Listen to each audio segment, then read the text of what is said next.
I forgot to make a video. Hello, my name is Peregrine. Back in 2018, when half the people watching this video were still doing poo-poos in Pant Pant, Kotaku did an interview with the former Overwatch god Jeff Kaplan, where they discussed killing characters and lore, revealing that the team had no qualms with killing off in-game characters, but they would still obviously be able to play in-game. After the supposed death of Doomfist, which is definitely not real and he's definitely still alive, it got me thinking about the topic once more. At the moment in time, it still feels like there's very little at stake in the Overwatch story. It feels like we haven't had a good guy death since Widow shot Gerard, which was a very long time ago, both in lore and in real life.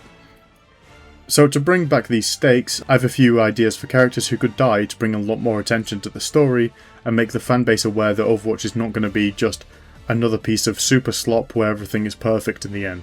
And Peregrine is not moving his mouth when I'm speaking. Right, let's have a peek at that. Lower. Okay. And I'm moving my mouth again.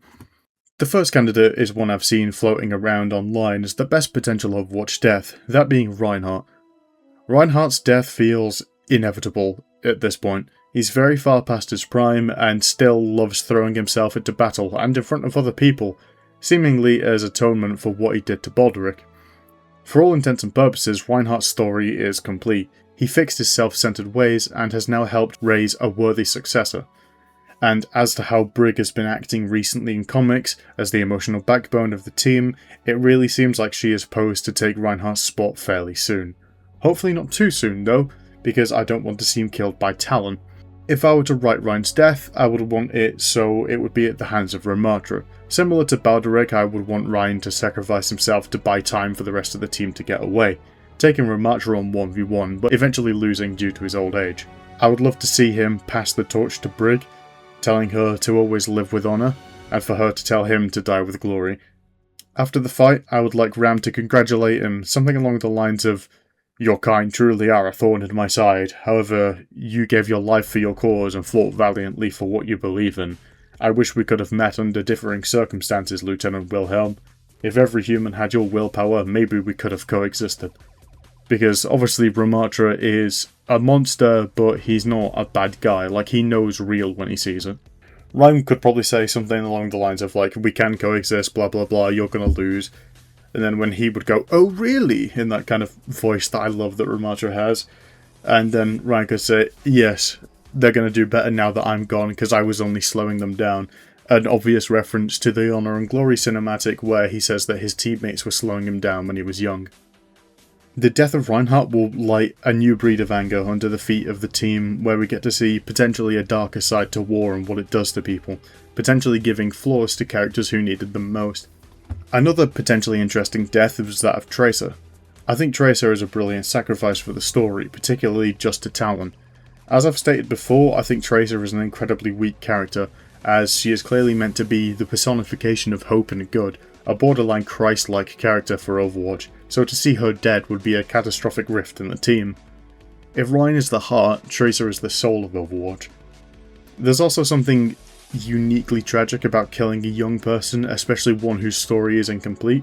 However, giving Overwatch a martyr this powerful will ignite an unseen rage from the other relaxed members, as demonstrated when Doomfist ripped the Chronal Accelerator off Tracer in Numbani, triggering Winston's primal rage.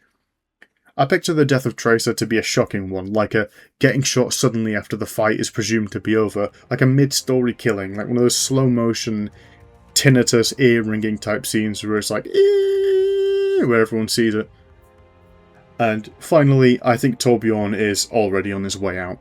After the story mission in Gothenburg, Torbjorn chooses not to join Overwatch to do more studying and engineering work. It's very clear that he doesn't feel safe going out to war, or that he wouldn't be helpful. However, he will be inevitably helpful when it comes to removing the null sector headcrabs from the Omnics.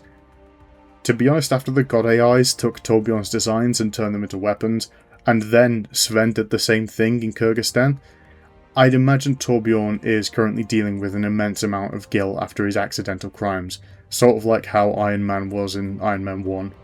In my headcanon, Torbjorn cannot bear to enter the battlefield anymore due to this lingering guilt he feels about being the person who made and helped make so many different types of Omnics, but him making peace with Bastion and, I suppose, Ganymede, I feel like Torbjorn's story is complete, and that a brave sacrifice is what he would need himself to feel like he's fully atoned for his crimes. As his status as the engineered tech guy, I would imagine Torbjorn flying a jet with an EMP to kill Omnics, like someone did, like say, like, you know how the King's Row payload is an EMP to kill Omnics? I feel like Torbjorn would get something like this inside a jet and then fly it away, like far out into the distance so no one could be hurt by it. Similar to, you know, Batman and the nuke in The Dark Knight Rises, except unlike that cape shit, Torbjorn will actually die with a giant smile on his face and one last look at his wife and kids on his phone. And with that, this incredibly rushed video is finished. Now I can go back to playing Minecraft on Cake's server instead of making content, when I inevitably forget again and my channel dies. Bye bye.